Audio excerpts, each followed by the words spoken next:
हरिहंत सिद्ध सूर्योपाध्याय साधु सर्व अर्थ के प्रकाशी नागरिक उपकारी हैं।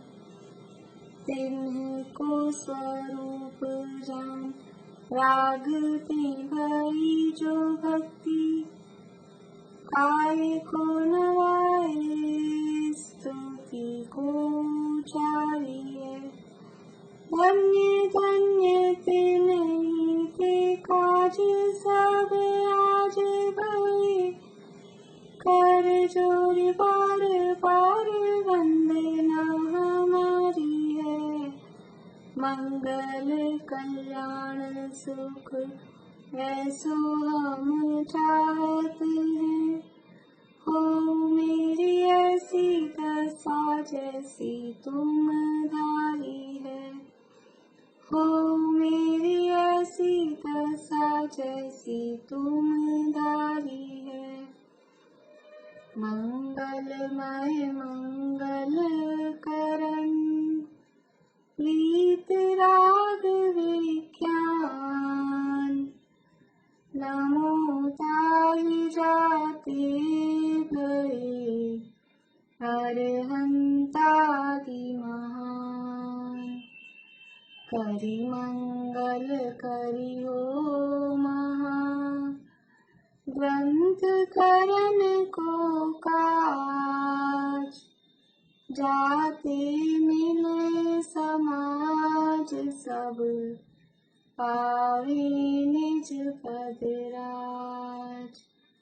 इस भव तरु का मूल एक जानहु मिथ्या भाव ताको कर निर्मूल अब करिए मोक्ष उपाय करिए मोक्ष उपाय।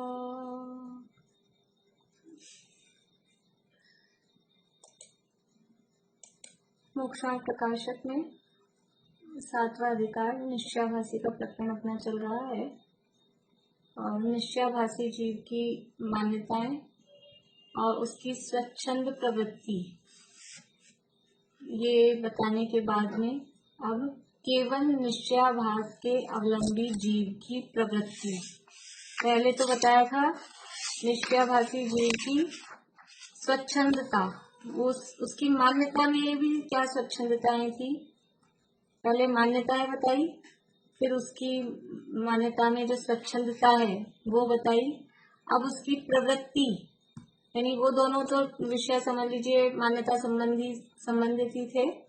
अब उसकी प्रवृत्ति किस प्रकार की होती है, वो प्रवृत्ति की चर्चा यहाँ चल रही है कि केवल शुद्धात्मा का ध्यान करने से उसी से आत्मानुभव होता है, उसी से ज्ञानी हो जाते हैं। तो ऐसा कर सोच के और मैं तो कर्मोपाधि से रहित हूँ ऐसा बस विचार करता है, विचार मात्र में ही संतुष्ट हो जाता है।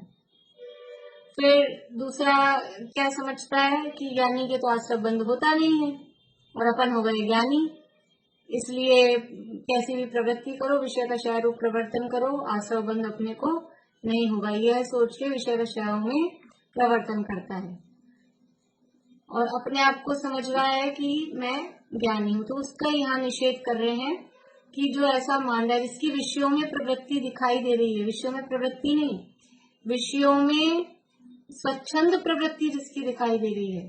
विषयों में प्रवृत्ति तो हो सकती है, लेकिन स्वच्छंदता पूर्वक जिसकी विषयों में प्रवृत्ति है वो ज्ञानी नहीं हो सकता, क्योंकि ज्ञान के साथ में वैराग्य, विषयों से विरक्ति वो होती ही होती है। ज्ञानी के ज्ञान और वैराग्य शक्ति दोनों साथ में होती है, इसलिए ऐसा ये जो मानता है वो वास्तव में स्वच्छंद है।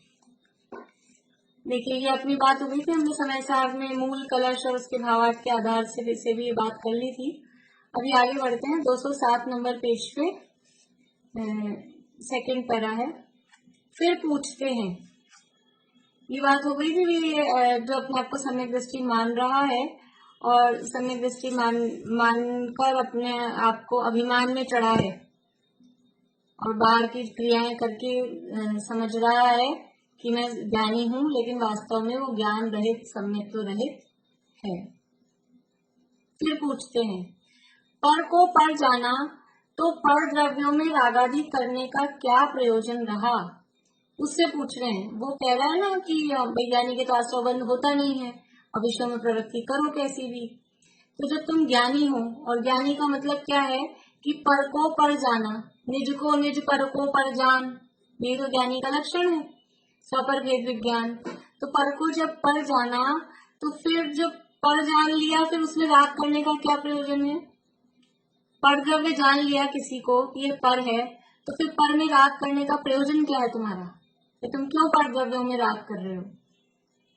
वहां वह कहता है, मोह के उदय से रागादि होते हैं, पूर्व काल में भरतादि ज्ञानी हुए, उनके भी विषय कषाय रूप कार्य हुआ सुनते हैं। बोले, मुझसे पूछा अभी तुम्हारे राग क्यों हो रहे हैं, फिर तुम पर द्रव्य में राग क्यों कर रहे हो? कि वो तो मोह के उदय से होता है, पूर्व काल में ज्ञानी हुए, भरत चक्रवर्ती हुए, उनके भी तो होता था राग, उनके भी तो इस तरह के विषय कषाय। जहाँ कहीं अपनी स्वच्छंद प्रवृत्ति को पोषण करना मिथ्यादृष्टि जीव को, तो भरत जी मिल जाते हैं। एक उदाहरण के लिए कि वो भरत जी थे और सम्यक दृष्टि ज्ञानी थे, और इतने 96,000 रानियां और इतने महल और युद्ध और विषय भोग भोगना, अंत समय तक लगे ही रहे भोगों में। कब दीक्षा ली भरत जी ने? कि बिल्कुल केवल ज्ञान होने के अंतर मुहूर्त पहले, लास्ट टाइम तक जितना भोग सकते हैं उतना भोगा उन्होंने।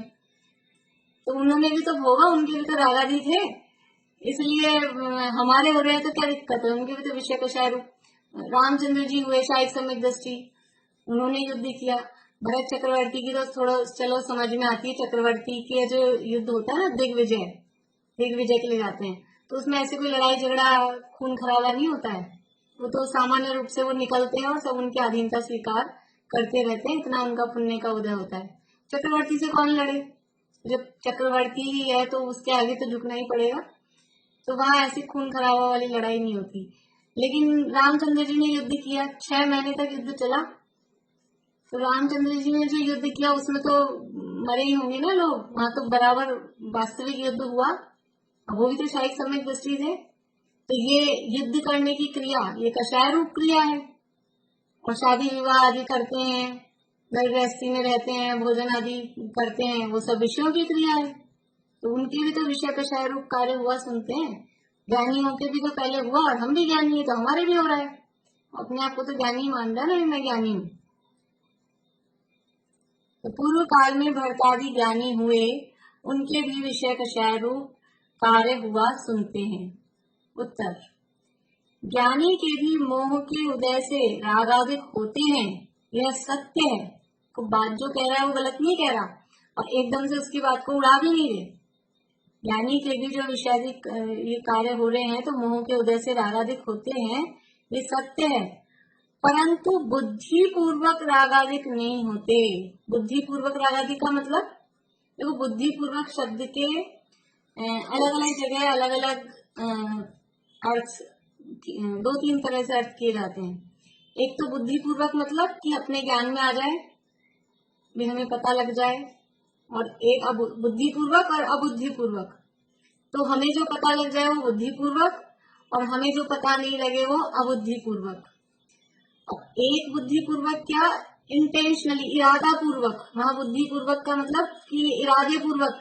जैसे हम कहीं क्यू में खड़े हैं और धक्का लग गया हमको, पीछे वाले ने हमको धक्का लगाया समझ लो, तो हम उसको बोलेंगे भाई साहब आपने धक्का क्यों लगाया? तो वो कहेगा मैंने चला के नहीं लगाया। तो उसमें उसको पता तो लगा धक्का लगा, लेकिन इरादा पूर्वक नहीं लगा। पीछे से कोई प्रेशर आया तो आगे धक्का लग गया, तो वो अबुद्धि पूर्वक हुआ, लेकिन उसमें उसको ख्याल में आ गया। एक तो ये बुद्धि पूर्वक अबुद्धि पूर्वक एकदम स्थूल, पहले नंबर का स्थूल। फिर दूसरा ऐसा बुद्धि पूर्वक अबुद्धि पूर्वक कि अपने को पता लग जाए कि ऐसा काम हो गया, तो वो बुद्धि पूर्वक, और अपने को पता नहीं लगे वो अबुद्धि पूर्वक। जैसे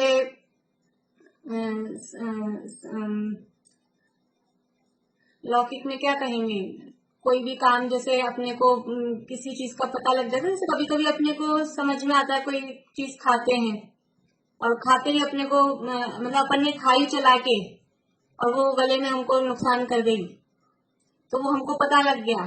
और एक ऐसा कि हमको पता ही नहीं चला क्या खाने से हमको गले में दर्द हुआ है कि क्या हुआ है, ऐसा पता लगना और नहीं पता लगना, वो बुद्धिपूर्वक और अबुद्धिपूर्वक। मोक्ष मार्ग में तो जैसे छठे गुणस्थान तक जो क्रियाएं हो रही है वो बुद्धिपूर्वक है, सातवें गुणस्थान में अबुद्धिपूर्वक है। पूर्णिमा आंटी कुछ बोल रहे हैं आप, बोलिए।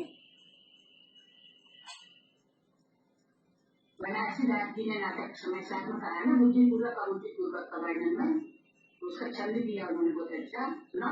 हाँ बोलिए। माने गुजरे प्रगटे बुद्धिपूर्वक तेने परिणाम तो मान्यता हरतु है, माने के अगोचरे या बुद्धिपूर्वक भाव इनके बिना तेरे को पूछना में धरतु है। जानी बाकी करे करे नसी को पतने करे, मोही को जताने करे न भरता तू है। ऐसे जाने बनते को ना आकर रेखा हटे को, सीने को सूझते सूझी चक्रण कर तू है। हाँ, तो वो बुद्धिपूर्वक को अपने ज्ञान में आ रहे हैं वो बुद्धिपूर्वक, और अपने ज्ञान में नहीं आ रहे वो अबुद्धिपूर्वक। सामान्य रूप से हम बुद्धिपूर्वक अबुद्धिपूर्वक का ये लोक व्यवहार में तो वो इंटेंशन वाला अर्थ करते हैं, और यहाँ समझ लीजिए मोक्ष मार्ग के प्रकरण में अपने ज्ञान में आए वो बुद्धिपूर्वक और अपने ज्ञान में नहीं आए वो अबुद्धिपूर्वक। लेकिन यहाँ पर दोनों ही अर्थ नहीं है, ये मैं बता रही हूँ। यहाँ पर ये दोनों अर्थ नहीं है बुद्धिपूर्वक। क्या लिखा है? बुद्धिपूर्वक रागादिक नहीं होते। ज्ञानी मतलब भरत जी को ले रखा है अभी यहाँ ज्ञानी में, तो भरत जी के क्या बुद्धिपूर्वक रागादि नहीं होते थे? भरत जी 96,000 शादियां करे, भोजन कर रहे हैं, युद्ध कर रहे हैं, तो क्या उनको वो पता नहीं लग रहा है कि मेरे राग हो रहे हैं? तो यहाँ बुद्धिपूर्वक का मतलब क्या है? राग में उपादेय बुद्धिपूर्वक, वो बुद्धिपूर्वक का मतलब समझ लो इंटेंशन समझो, अभिप्राय पूर्वक कि राग अच्छा है, राग करने योग्य है, ऐसे उद्देश्य पूर्वक वो राग आदि ज्ञानी को नहीं होते थे। हाँ हाँ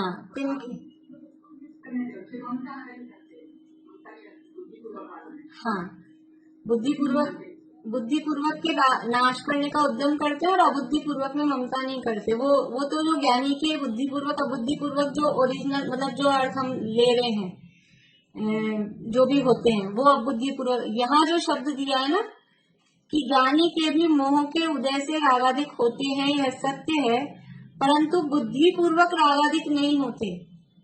तो बुद्धिपूर्वक रागादि नहीं होते का मतलब वो जो सातवें गुण स्थान में बुद्धिपूर्वक यानी अबुद्धिपूर्वक होते हैं वो वाले नहीं है। यहाँ पर एक अबुद्धिपूर्वक जो होते हैं वो सातवें गुण स्थान में पहुंचकर अबुद्धिपूर्वक राग है।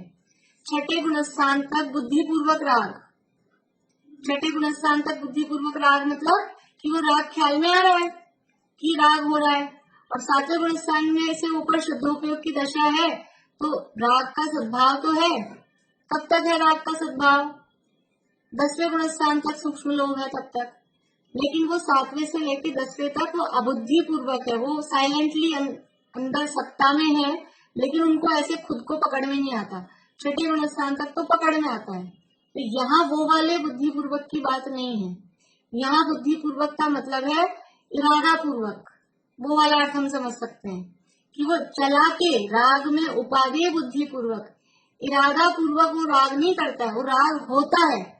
चारित्र मोह के उदय से राग होता है। वो अज्ञानी जीव तो राग करता है। समय साहब में इस तरह की बात बताइए, अज्ञानी अज्ञान भाव का करता होता है, ज्ञान भाव ज्ञानी करे, अज्ञानी अज्ञान। तो ये अज्ञानी जीव तो उस राग का करता होता है, चला के करता है, वो उसको उपादेय मानता है, करने योग्य मानता है। लेकिन ज्ञानी इरादे पूर्वक राग नहीं करता, उसको चारित्र मोह के उदय से राग होता है, होता है इसलिए कहा उसके बुद्धि पूर्वक राग आदि नहीं होते। वो मैं करूं कि ये राग करने योग्य है, ये राग उपादेय है, करना चाहिए, ये तो करना चाहिए मान रहा है ना, ये तो हम तो ज्ञानी हो गए, हमको आश्रम बंद होगा नहीं इसलिए बात करो। तो ये तो जो मान रहे हैं निश्चयवासी, वो तो उपादेय बुद्धि पूर्वक मान रहा है, उसको बुद्धि पूर्वक कर रहा है। और ज्ञानी के जो राग हैं वो होते हैं, होते हैं का मतलब है चला के नहीं करा। जैसे हम किसी को बोला हमें धक्का लग गया, और एक हमने धक्का लगा दिया, तो वो लग गया वो अबुद्धि पूर्वक हुआ, वो चला के नहीं किया, समझो ऐसा। तो पहला वाला अर्थ जो हम दुनिया में समझते हैं वो वाला अर्थ यहाँ पर अपन समझ सकते हैं। फिर भी कि ज्ञानी के भी मोह के उदय से रागाधिक होते हैं, यह सत्य है, परंतु बुद्धि पूर्वक रागाधिक नहीं होते। यानी राग में उपादेय बुद्धि पूर्वक, ये राग अच्छा है ऐसे उपादेय बुद्धि पूर्वक रागाधिक नहीं होते। उसका विशेष वर्णन आगे करेंगे। अभी क्या लिखने वाले थे टोडरमल जी साहब, यानी कितना विस्तृत इनके दिमाग में था कि ज्ञानी की दशा कैसी होती है। जब ये नवा अधिकार जहाँ तक अपने को है अपने पास में सम्यक दर्शन का प्रकरण चालू किया, तो सम्यक दर्शन का पूरा वर्णन करने के बाद में सम्यक दृष्टि जीवों की दशा लिखते कि कैसी होती है सम्यक दृष्टि जीवों की दशा। तो उन्होंने कहा उसका विशेष वर्णन आगे करेंगे। माइंड में था पहले से नहीं, अब अपने मोक्षा प्रकाशक 207 नंबर पेज 207, उसका विशेष वर्णन आगे करेंगे ऐसा लिखा है। अब वो नहीं कर पाए, समझ लो हमारा इतना उदय नहीं था पुण्य का कि हमको वो सब मिल पाता। उनके माइंड में जो था वो किस तरह से लिखते, क्योंकि उनकी सोच तो उनकी होती, वो किस तरह से क्या लिखते हो। अब यहाँ जो कह रहे हैं ज्ञानी के बुद्धि पूर्वक रागाधिक नहीं होते, यानी कि ऐसी एक कहानी चलती है कि जो उनके सेना के लोग थे वो आपस में बात करते थे। देखो जो चक्रवर्ती होते हैं, चक्रवर्ती की पांचों इंद्रियों की विषय ग्रहण की शक्ति सबसे ज्यादा होती है सैनी पंचेंद्रियों में। सैनी पंचेंद्रिय की जो विषय ग्रहण की शक्ति है, स्पर्श इंद्रिय का कितनी दूर का जान सकता है कोई जीव, तो एक इंद्रिय का अलग है, दो इंद्रिय का अलग है, ऐसे करके सैनी पंचेंद्रिय का है 9 योजन। 9 योजन यहाँ बैठे बैठे 9 योजन दूर कोई वस्तु है, वो ठंडी है, गर्म है, रूखी है, चिकनी है, उसको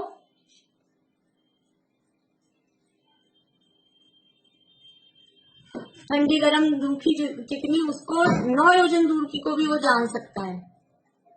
कौन जान सकता है कि ये ऐसा स्पर्शन इंद्रिय का उत्कृष्ट विषय क्षेत्र है, ये होता है चक्रवर्ती की इतनी यानी मति ज्ञानावरण का इतना सूक्ष्म होता है।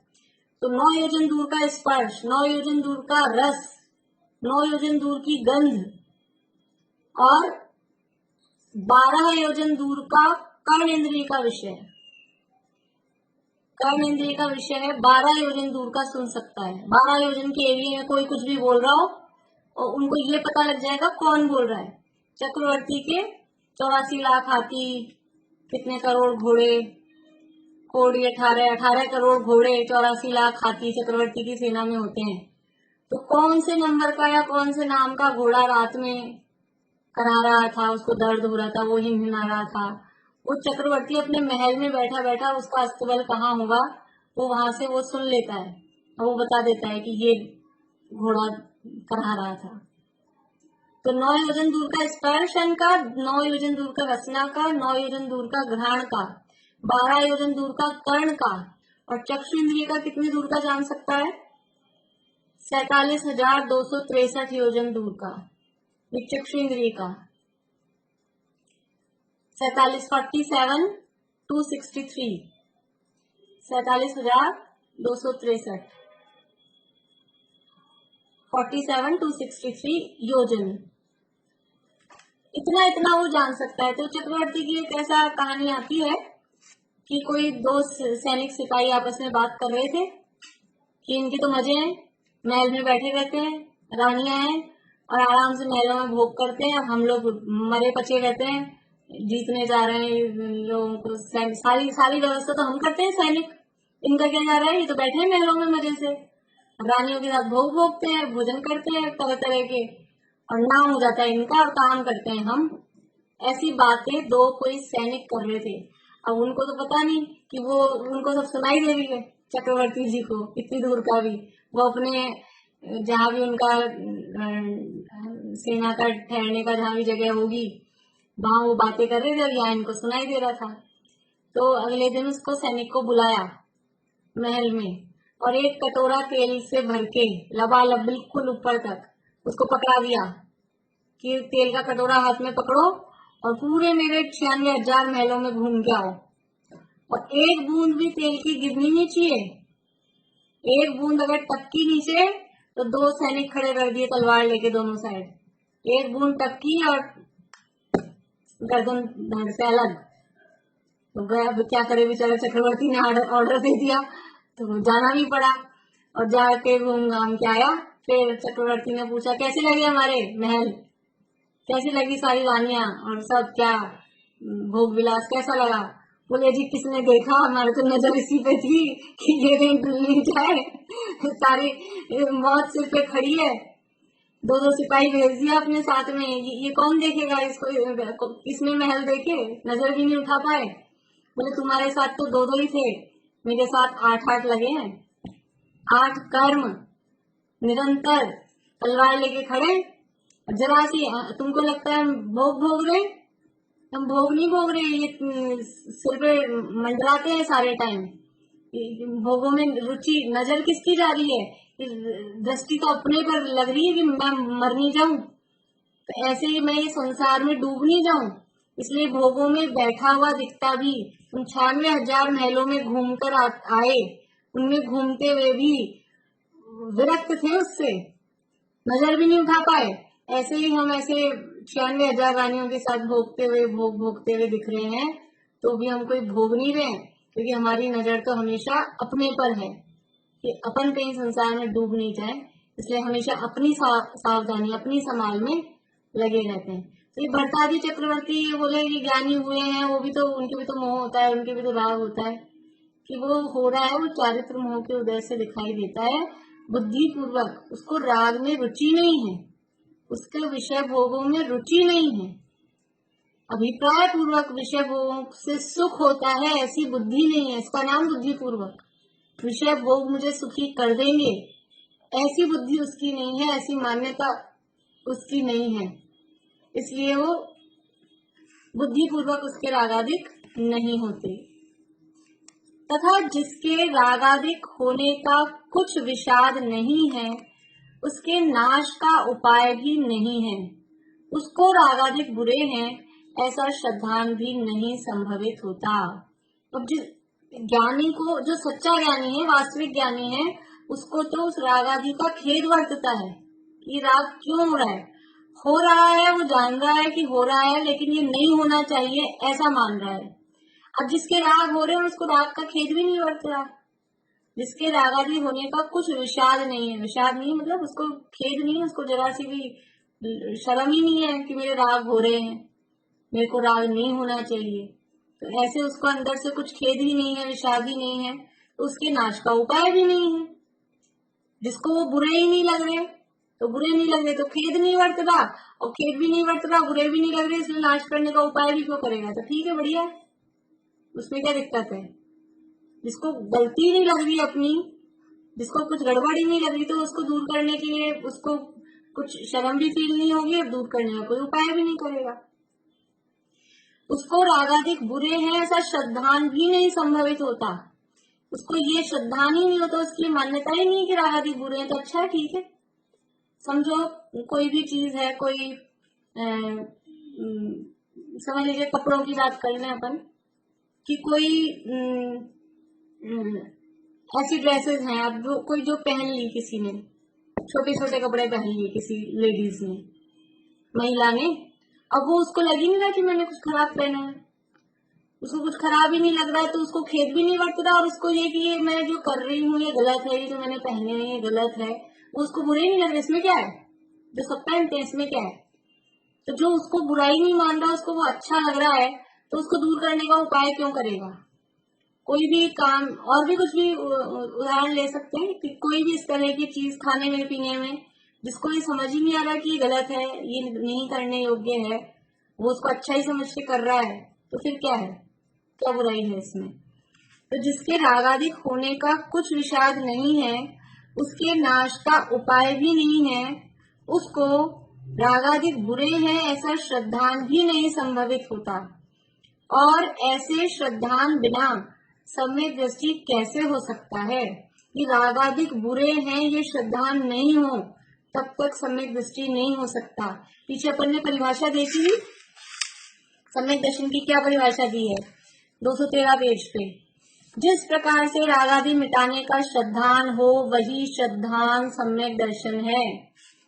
अब इसको रागादि मिटाने का श्रद्धान ही नहीं होगा क्योंकि रागादि बुरे ही नहीं है, तो रागादि बुरे नहीं है तो मिटाने का श्रद्धान यानी ये दूर करना चाहिए, ऐसी मान्यता उसको नहीं होगी। ऐसी मान्यता नहीं होगी, सम्यक दृष्टि कहाँ है? मिथ्या दृष्टि ही है। फिर से पढ़ती हूँ। जिसके रागादिक होने का कुछ विषाद नहीं है, उसके नाश का उपाय भी नहीं है, उसको रागादिक बुरे हैं ऐसा श्रद्धान भी नहीं संभवित होता। और ऐसे श्रद्धान बिना सम्यक दृष्टि कैसे हो सकता है?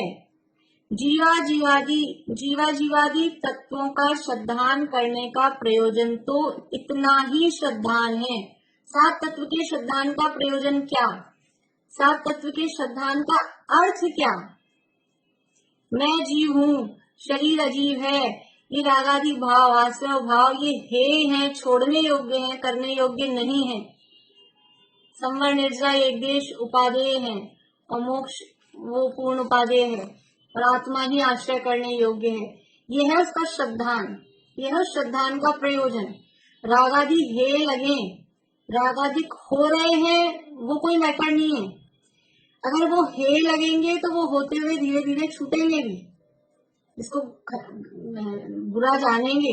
जो चीज हमको बुरी लगने लग जाती है, जो खटकती है, वो एक बार अगर कोई काम खटकने लग जाए तो धीरे धीरे करके वो छूटता ही है। अपने को लगता है ये काम अपने को जमता नहीं है, ये करना अच्छा नहीं लगता, तो कैसे ना कैसे करके उससे छूटने का पुरुषार्थ अपने आप चलता है।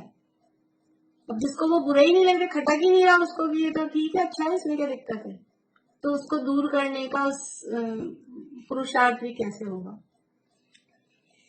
इसलिए जीवादि तत्वों का श्रद्धान करने का प्रयोजन तो इतना ही श्रद्धान है। कितना श्रद्धान? इतना ही मतलब कि रागादि बुरे हैं, ये रागादि छोड़ने योग्य हैं, ये करने योग्य नहीं है, ये श्रद्धान ही इन सात तत्वों के श्रद्धान का प्रयोजन है। तथा भरतादिक सम्यक दृष्टियों के विषय कषायों की प्रवृत्ति जैसे होती है वह भी विशेष रूप से आगे कहेंगे। अभी इतनी सी 4-5 लाइनों के गैप में 2 बार लिख दिया उन्होंने कि हम आगे कहेंगे, तो क्या कहने वाले थे वो तो वही जाने। कैसी प्रवृत्ति होती है? भरतादिक सम्यक दृष्टियों के विषय कषायों की प्रवृत्ति होती है, लेकिन कैसी होती है? अब इसके कुछ भजन तो बने। घर में ही वैरागी भरत जी, घर में ही वैरागी। आप लोग सुन सकते हो, सर्च करेंगे ना अंतर्ध्वनि यूट्यूब पे, तो संजीव जैन है अपने उस्मानपुर वाले, उनके गाए हुए भजन है, बहुत अच्छे हैं, बहुत ही अच्छे भजन है। ये भजन है उसमें भरत जी घर में ही वैरागी। और एक जो अपना वो चलता है, चिन्मूरत दुर्धारी की मोहे रीति लगत है अटापटी, रमत अनेक सुरनी संग 35 परिणति ते नित हटाहटी। देव गति में देव है सम्यक दृष्टि, अनेक देवांगनाओं के साथ रमण करता हुआ। कितनी कितनी देवांगनाएं, छोटे से छोटा घटिया से घटिया होता है ना, वो तो मिथ्या दृष्टि होता है, उसके भी 32 होती हैं। सम्यक दृष्टियों की तो हजारों से लाखों से कम नहीं होती, इतनी हजारों लाखों वो देवांगनाएं, वो तो ओरिजिनल, फिर विक्रिया से और कितनी सारी बन जाए। इतनी सारी देवांगनाओं के साथ रमण करता हुआ, भोग करता हुआ दिखाई दे रहा है, तो भी अंदर क्या है? अंदर इस परिणति से नित हटा हटी, उस परिणति से वो हटा हुआ है अंदर से। बाहर में ऐसा दिख रहा है और अंदर में ये काम चल रहा है। तो कैसी प्रवृत्ति हो रही? विषय भोग भोगते हुए दिखाई दे रहे हैं। ये ज्ञानी के विषय भोगों को दवा के समान कहा गया है। जैसे दवाई लेते हैं तो दवाई लेते हुए दिख रहा है व्यक्ति, लेकिन अंदर से वो दवाई के प्रति अंदर से प्रीति नहीं किसी को भी, ये दवाई बहुत बढ़िया है, भले टेस्ट में मीठी हो, कैसी भी हो, कुछ भी हो, पर दवाई दवाई ही होती है, दवाई के प्रति अंदर से आसक्ति नहीं होती। ऐसे ही विषय भोग ज्ञानी के लिए दवा के समान है। और वो अंदर से उनमें प्रीति नहीं होती। तो भरतादिक सम्यक दृष्टियों के विषय कषायों की प्रवृत्ति जैसे होती है वो किस प्रकार की होती है वो भी विशेष रूप से आगे कहने वाले थे। तू उनके उदाहरण से स्वच्छंद होगा तो तुझे तीव्र आश्रव बंद होगा। क्या कह रहे हैं, सावधान कर रहे हैं, खबरदार। तू उनके उदाहरण से स्वच्छंद होगा, तू उनका उदाहरण लेके ज्ञानियों की। अब ये बड़ी विडंबना है। सम्यक दृष्टि मिथ्या दृष्टि के बाहरी आचरण में ऐसा कोई फर्क नहीं होता है। बाहरी आचरण से नहीं बता सकते किसी को चौथे गुणस्थानवर्ती सम्यक दृष्टि और पहले गुणस्थानवर्ती मिथ्या दृष्टि हो। बाहर में सब सदाचार रूप एक सा आचरण हो तो कह नहीं सकते हैं कौन सम्यक दृष्टि है कौन मिथ्या दृष्टि है। हाँ, ग्रहित मिथ्यात्व हो, अन्याय नीति अभक्ष्य हो तो उसको तो बता सकते हैं कि मिथ्या दृष्टि है। लेकिन सामान्य सदाचार में जीवन हो तो मिथ्या दृष्टि है कि सम्यक दृष्टि है कह नहीं सकते हैं, एक सी प्रवृत्ति लगती है। तो तू उनके उदाहरण से स्वच्छंद होगा कि तुझे ज्ञानियों की अंतरंग परिणति का पता नहीं है, अंदर में क्या है उनकी, और बाहर बाहर की क्रिया देख के, और वो भी करते थे तो अपन भी करो, लेकिन उनके अंदर की स्थिति क्या है, वैसी स्थिति तेरी हुई क्या? उनके अंदर में जैसा श्रद्धान और जैसी मान्यता थी वैसी मान्यता तेरी हुई तो तू उनकी जैसी प्रवृत्ति कर। लेकिन उनकी मान्यता का तो पता नहीं है और बाहर की क्रिया उनकी जैसा करना चाह रहा है। तो तू उनके उदाहरण से स्वच्छंद होगा तो क्या होगा, तुझे तीव्र आश्रव बंद होगा। आश्रव बंद नहीं अकेला, आश्रव बंद तो उनको भी होता है जितनी विषय कषाय में प्रवृत्ति है उस अनुरूप उनको भी आश्रव बंद तो होता ही है। उनको तो जितना होता है उतना होता है, तुझे कैसा होगा कि तुझे तीव्र होगा। क्यों? क्योंकि तू उसमें बुद्धि पूर्वक, उसके उपादेय बुद्धि पूर्वक उन विषय कषायों को भोगता है। वो तो उनको भोग रहे हैं दवा समझकर, वो रोग समझकर भोगों को भोगते हैं और तू भोगों में मस्त होकर भोगों को भोगता है। इसलिए तीव्र, ये आश्रव बंद होने में भी कैसे फर्क पड़ता है, खाली क्रिया का, प्रवृत्ति का, परिणाम का, ऐसा नहीं है। तो तीव्र मंद ज्ञाता ज्ञात भावाधिकरण वीर विशेषेभ्य तद विशेष, जो सूत्र है छठे अध्याय का, कि कैसे परिणाम है, जान पूछ कर रहे हैं कि बिना जाने कर रहे हैं, ज्ञात भाव से है कि अज्ञात भाव से है, तीव्र भाव से है कि मंद भाव से है, इन बातों से आश्रव बंध में फर्क पड़ता है। तो जान बूझ कर चलाकर उन विषयों में उपादेय बुद्धि पूर्वक उनमें रच पच के उनको अच्छा मानकर उनको भोग रहा है तो तुझे जो आश्रव बंध होगा वो तो तीव्र होगा। वही कहा है यहाँ, फिर समय सार के कलश के उदाहरण दिए हैं। मग्ना ज्ञान नये शृणो अपि यदति स्वच्छंद मंदोद्यमा। ये तो कलश नीचे पूरा दिया है, उन्होंने तो कुछ लाइन दी है।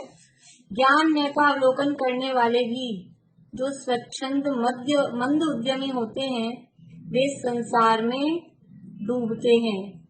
और भी वहां ज्ञानिन कर्म न जातु कर्तुम उचितम इत्यादि कलश में तथापि न निरगरम चरितुमिष्यते ज्ञानिनाम इत्यादि कलश में स्वच्छंदी होने का निषेध किया है। ये कलश मैंने रखी तो है अभी बुक, कलश वहीं से पढ़ेंगे अपन मूल में से, लेकिन अभी मैं चालू नहीं करना चाह रही हूँ क्योंकि ज्यादा समय नहीं है, फिर ओवर टाइम हो जाता है। तो ये कलश अपन कल आप लोगों के पास भी समय सार अवेलेबल हो तो वो खोल के रख लेना, अनुशीलन हो। एक तो मिलेगा चौथे भाग में और एक तीसरे भाग में। शायद कलश नंबर से देख लीजिएगा, 111, 151, 166। तो कल वहीं से अपन मतलब मूल में से पढ़ के उसका भावार्थ वगैरह वो सब उसमें से पढ़ के फिर करेंगे। क्या कह रहे हैं, ज्ञान नय का अवलोकन करने वाले भी जो स्वच्छंद मंद उद्यमी होते हैं वे संसार में डूबते हैं। वही जो कल परसों जो अपन ने बात की थी ना, जो भी ज्ञान क्रिया अवगाहे और जो भी क्रिया मोक्ष पद चाहे, जो भी ज्ञान बिना ज्ञान के जो क्रिया कर रहा है वो भी गड़बड़ है, और बिना क्रिया के और वो सोच रहे हम पार लग जाएंगे वो भी गड़बड़ है। तो कह रहे ज्ञान नय का अवलोकन करने वाले भी जो स्वच्छंद, ज्ञान तो हो गया, ज्ञान नय का अवलोकन मतलब ज्ञान तो हो गया, लेकिन अब बस ज्ञान से ही पार हो जाएंगे। इस तरह की ये चलते हैं, जो ये समझ लीजिए अन्य मतों में कृष्ण को मानने वाले और राम को मानने वाले जो अलग अलग ये होते हैं ना, कवि, बिहारी हैं, रहीम है, कबीर है, मीरा है, इनमें ऐसा है, एक भक्ति वाले हैं, भक्ति मार्गी, कोई ज्ञान मार्गी, तो कहते हैं हम भक्ति से ही मोक्ष चले जाएंगे, कोई कहता है हम ज्ञान से ही मोक्ष चले जाएंगे, कोई कहता है हम तो क्रिया करके ही मोक्ष चले जाएंगे, ज्ञान में क्या रखा है। वैसे अलग अलग मान्यता वाले होते हैं। तो यहाँ कह रहे ज्ञान न के जो पक्षपाती, मतलब ज्ञान से ही हमको तो पार हो जाएंगे, लेकिन फिर ज्ञान तो किया, लेकिन क्या किया, स्वच्छंद हुए, जैसे निश्चयभासी, ज्ञान तो किया लेकिन क्रिया में निरुद्यमी रहा, उस ज्ञान के अनुरूप क्रिया नहीं हुई, उससे उल्टी स्वच्छंदता ग्रहण की, तो क्या है कि वे संसार में डूबते हैं, वो पार नहीं हो पाते, उल्टा संसार से में डूबते हैं। तो जो बिन ज्ञान क्रिया गाहे, बिना ज्ञान के क्रिया कर रहे हैं वो व्यवहाराभासी जैसे, और जो बिन क्रिया मोक्ष पद चाहे, ये निश्चयभासी जैसे कि क्रिया करना ही नहीं चाहते और हम तो मोक्ष हो गए। और जो बिन मोक्ष कहे मैं सुखिया, बिना मोक्ष के अपने आप को सुखी मानने हम तो यही सुखी हैं। सो अजान मूढ़न में मुखिया, वो सब मूर्ख शिरोमणि हैं, अपने आप को मान रहे हैं यानी धर्मात्मा बड़े, लेकिन वो वास्तव में सब मूर्ख शिरोमणि हैं। इस तरह से यहाँ पर सम्यक दृष्टि की जो विषय कषाय में प्रवृत्ति होती है, वास्तव में वो उसकी मजबूरी है। अज्ञानी मिथ्या दृष्टि तो मानता है विषय कषायों को जरूरी, और ज्ञानी की है वो मजबूरी। अज्ञानी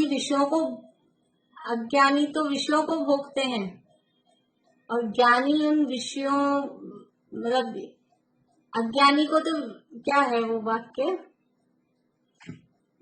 अभी ख्याल नहीं आ रहा, बड़े पंडित जी का इस नहीं, अज्ञानी विषयों को भोगते हैं, अभी याद नहीं आ रहा, खैर बराबर जो भी है। तो ये अज्ञानी विषय भोगों को वो रुचि पूर्वक, रस पूर्वक भोगने चाहिए, ऐसा मान के भोगते हैं, और ज्ञानी उनसे विरक्त रहते हैं, भोगते हुए दिखते हैं, वो जब तक उनकी ऐसी भूमिका है उस हिसाब से वो भोगते हैं।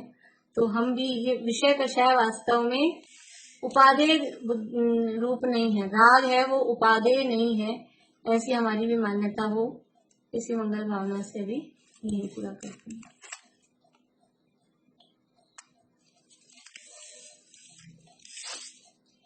पारुल, आपने परसों की रिकॉर्डिंग सुनी थी? आप थे नहीं ना परसों?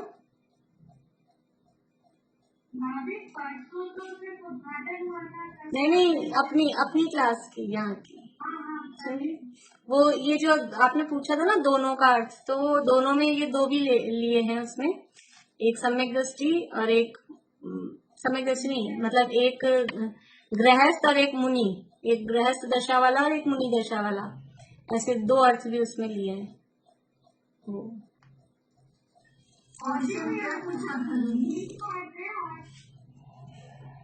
ये जो ऊपर था ना, ये इसी पेज के ऊपर जो श्लोक था ना, यह दोनों आत्मा अनात्मा के ज्ञान रहित पने से सम्यक रहित ही हैं। तो दोनों का क्या अर्थ? तो दोनों का एक अर्थ तो ये कि आत्मा और अनात्मा दोनों ऐसे, और दूसरा ये कि एक तो अपने आप को मान रहा है सम्यक दृष्टि गृहस्थ, तो गृहस्थ रूप, और दूसरा मुनि रूप, समिति आलम्बन, ये है ना, समिति की अवलंबन ले रहा है, तो वो गृहस्थ वाला भी और मुनि वाला भी है, दोनों मिथ्या दृष्टि। तो गृहस्थ दशा वाला भी और मुनि दशा वाला भी, ये दोनों आत्मा और अनात्मा के ज्ञान रहित पने से सम्यक रहित है, ऐसे दोनों अर्थ उसके लग जाएंगे, जो नारायण स्तुति बोलते हैं।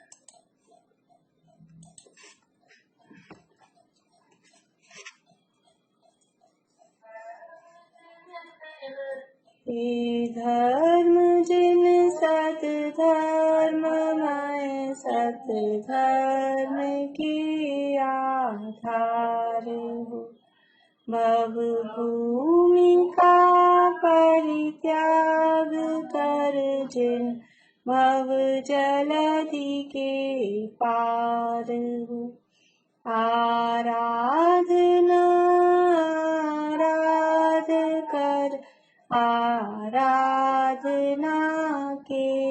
सार हो।